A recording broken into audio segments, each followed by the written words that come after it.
Hello everyone, I'm Strat Tom, and this is the Mod Spotlight, where I shine a spotlight on all my favourite mods.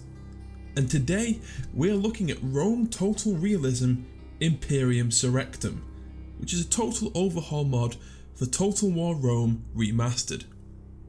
Now that's a bit of a mouthful, so I'm gonna just be saying Imperium Surrectum for now, but what you should know is that if any of those names sound familiar, it's because this is a combination of the efforts of two different mod teams.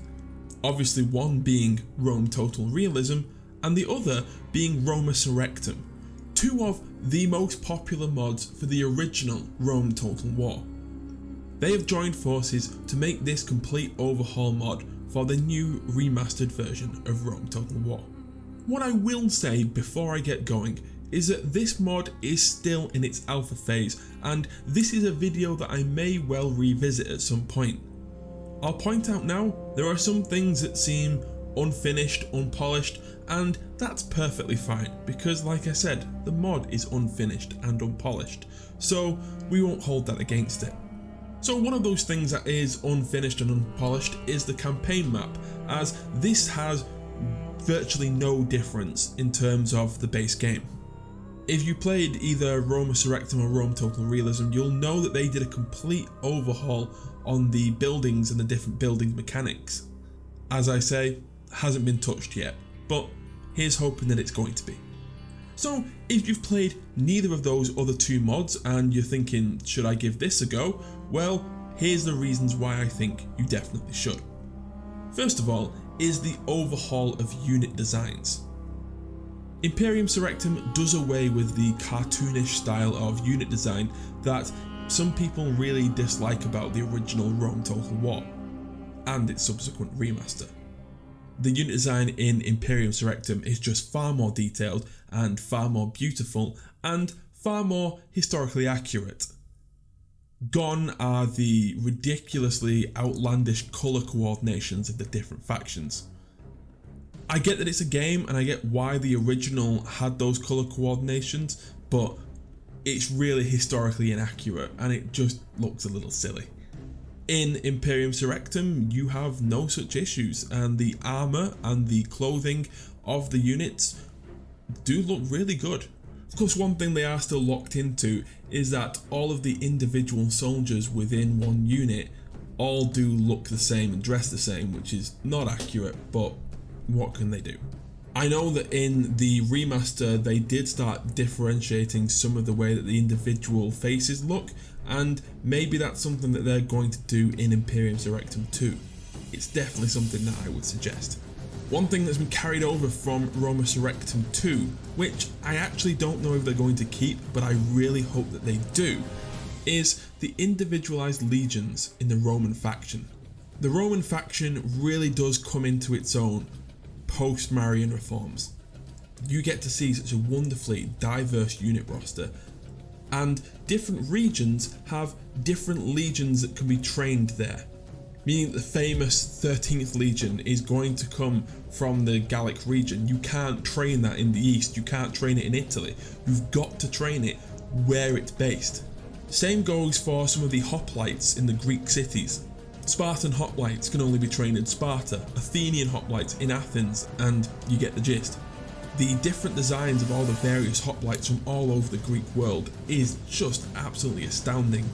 They all look totally different from one another, and it just blows my mind how much detail these people can go into. I really love it. In addition to the different legions, the Recruitment of Auxilia in terms of its area of recruitment is utterly fantastic as well. I feel that this really gives some flavour and some character to a late game Roman campaign. As was true in real life, the Romans weren't great when it came to missile troops or with cavalry, and they would often delegate these roles to local auxiliaries. This means that you are going to get Gallic or Germanic cavalry in the west, but in the east you're going to have things like Numidian or Persian or Arabic cavalry. This, in addition with all the different designs and looks of the different legions, means that despite it all being the same faction, a Roman army raised in the east is going to look vastly different to a Roman army raised in the West.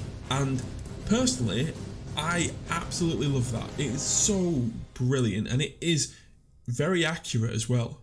Speaking of other historical inaccuracies, there are a lot of them from the base game that are being weeded out. A few troops are still ahistorical, but I know that's something that they're working on, so I'm going to hope that they get cut out as well. But the big ones, they're already gone. A lot of the factions have been renamed to better reflect the period. Instead of Spain, we get the Celtiberians. Instead of Egypt, we get the Ptolemies.